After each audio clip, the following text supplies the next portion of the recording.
Another tragic day in the United Kingdom, as yet another stabbing incident adds to the growing list of violent crimes that seem to plague the nation. The issue of knife crime is becoming a severe and persistent problem, and one can't help but wonder what the underlying causes might be. In this latest incident, a woman in her 40s has tragically lost her life, and two other victims are now fighting for theirs. Let's take a closer look at the details of this heartbreaking event. But before we dive into the specifics, please take a moment to like this video and subscribe to our channel. By doing so, you'll stay informed about important issues in our country that often go unreported by mainstream media. Last night in Manchester, a brutal attack left a 43-year-old woman dead and two others seriously injured. The attack took place around 11:30 p.m. in Gorton, Greater Manchester. The police were alerted by numerous calls from concerned residents, and armed officers were quickly dispatched to the scene.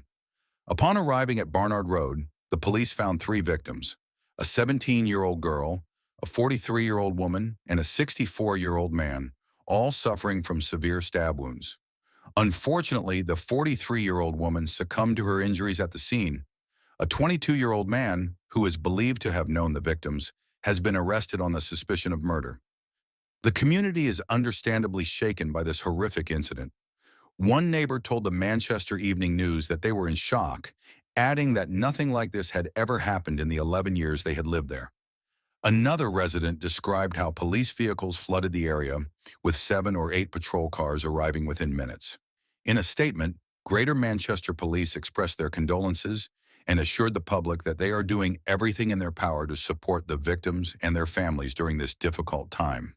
Detective Superintendent Toby Facey addressed the community's concerns, acknowledging the shock and fear that such an incident can cause. He emphasized that the police are working tirelessly to uncover the full circumstances surrounding the attack. The police have also stated that early indications suggest the suspect was known to the victims, and they are treating the stabbings as an isolated incident. Throughout Monday morning, forensic teams were seen thoroughly examining the scene, with a police cordon still in place around the affected property. As the investigation continues, local officers will remain in the area, conducting inquiries and providing a visible presence to reassure residents. The police have urged anyone who was in the vicinity of Barnard Road at the time of the incident to come forward with any information, no matter how small, that could aid in the investigation. They can be contacted via the non-emergency number 101 or anonymously through Crime Stoppers at 0800-555-111, quoting reference number 3371 of August 18, 2024. This tragic event is a stark reminder of the growing issue of knife crime in the UK. It's a problem that seems to be escalating, with incidents like this becoming all too common. There is an urgent need for effective measures to be implemented to curb this rising tide of violence. My thoughts and prayers go out to the families of the victims as they navigate through this tough time. Switching gears to other news, the political landscape in the UK is also witnessing some turbulence. Kemi Badenoch's leadership campaign is reportedly at risk of unraveling, following her decision to engage in public confrontations when faced with criticism. This approach, according to top Tory figures, may be jeopardizing her chances of succeeding Rishi Sunak as the Conservative Party leader. Badenoch, who previously served as the business secretary, is considered the frontrunner in the race to replace Sunak. However, her recent responses to negative stories and criticism have sparked concern among her supporters.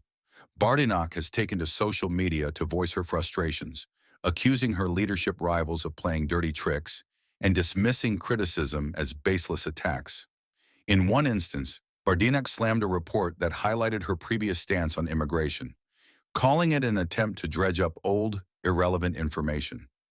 She also responded strongly to allegations of bullying within her campaign, dismissing them as false claims from disgruntled former staff members.